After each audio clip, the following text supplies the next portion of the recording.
Hi everyone, how is T&Cs Harry? So my turn now, Group D, where we're seeing the big guns. We're seeing the likes of, well, we're actually going to begin with the first game of the day, which was Argentina versus Iceland. A very intriguing game, I have to say, looking at this. Iceland with only population of about the same about Coventry, and then the powerhouses, former two-time World Cup winners Argentina.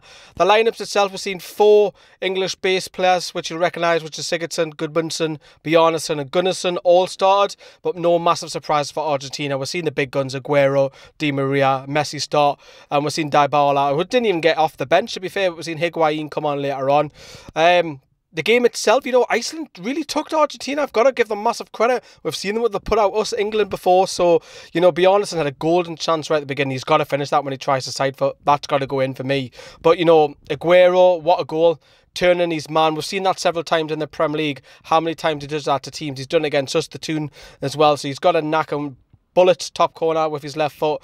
Argentina goes 1-0 up. And you're thinking, yeah, here come the goals. It's going to be pretty easy. But I don't know what Caballero was doing. You know, Newcastle were linked to him, and I'm pleased we didn't get him, like, because that's a poor piece of goalkeeping. The cross comes in and he fumbles at it, and there's Finn Bartson, who scores and equalises a tap in. We were linked to him as well over the last 24 months for an easy finish.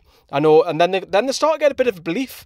You know, Caballero was forced into another save which hit a palm wide, but later on in that second half, was it a penalty or not? You know, Aguero goes down, a cross comes in, and it does look soft.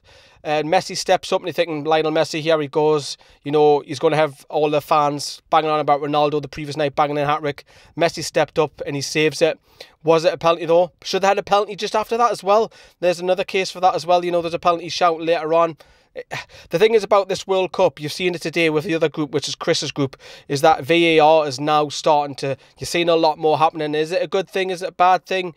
It looks like they're getting most of the decisions right, but it's very, very marginal. You can see why VAR was brought into it. You know, later on in that game, let me know what you think of VAR. Later on in that game, Messi went close with a curler. Messi was trying to do a lot of things on his own. Maybe shouldn't do that, you know. He's got other teammates. But what a point for Iceland. To come away from that game, a draw 1-1.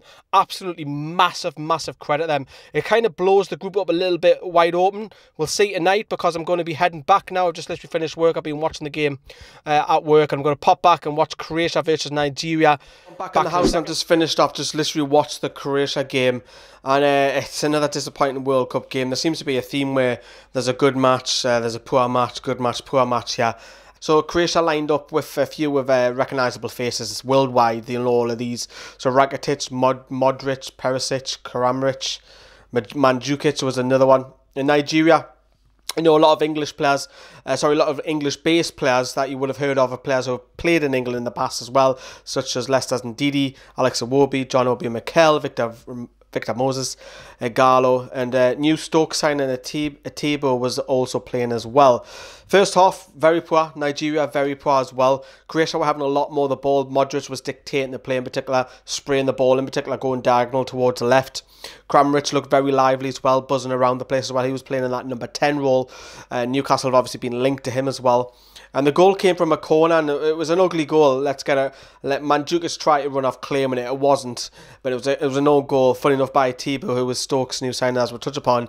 He unfortunately scored the own goal, and you'll probably say Croatia shaded it. But Roy Keane was even saying on ITV that was Nigeria have got to come out in the second half and do something, and they didn't. They were really poor. Very surprised by them.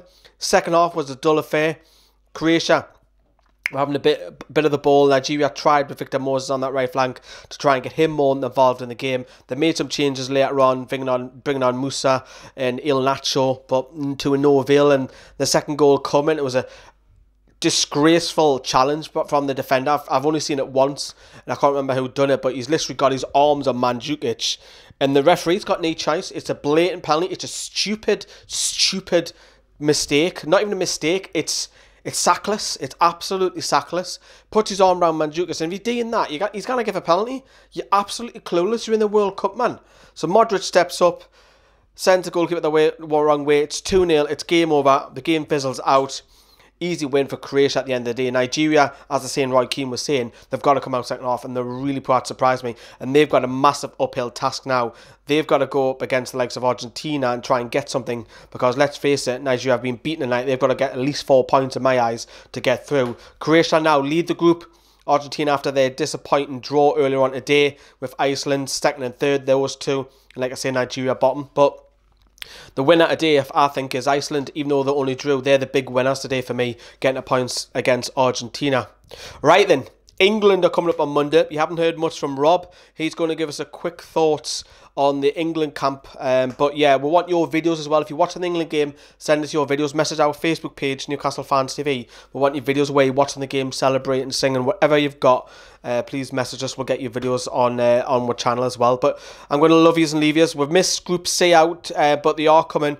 Chris is in a different time zone. I have pestered him to try and give me his video, because we've obviously Group C's been played today. So we're waiting on Chris, who's out in Australia, to send us his video. So apologise about that. We are a bit delayed on that. But here's Rob, and yeah, I'll leave it to you. Have a good night. Over to you, Rob. So hello Newcastle Fans TV, hope you're all well today, and here is a quick update on the England camp.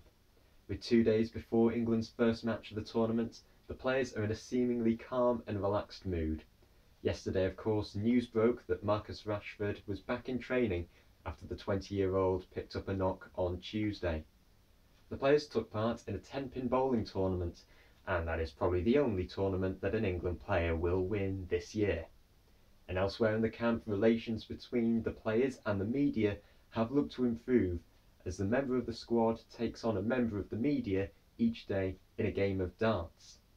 And finally, the game that we have not stopped talking about in 2018, I am of course talking about Fortnite, and that has been a big hit with the players.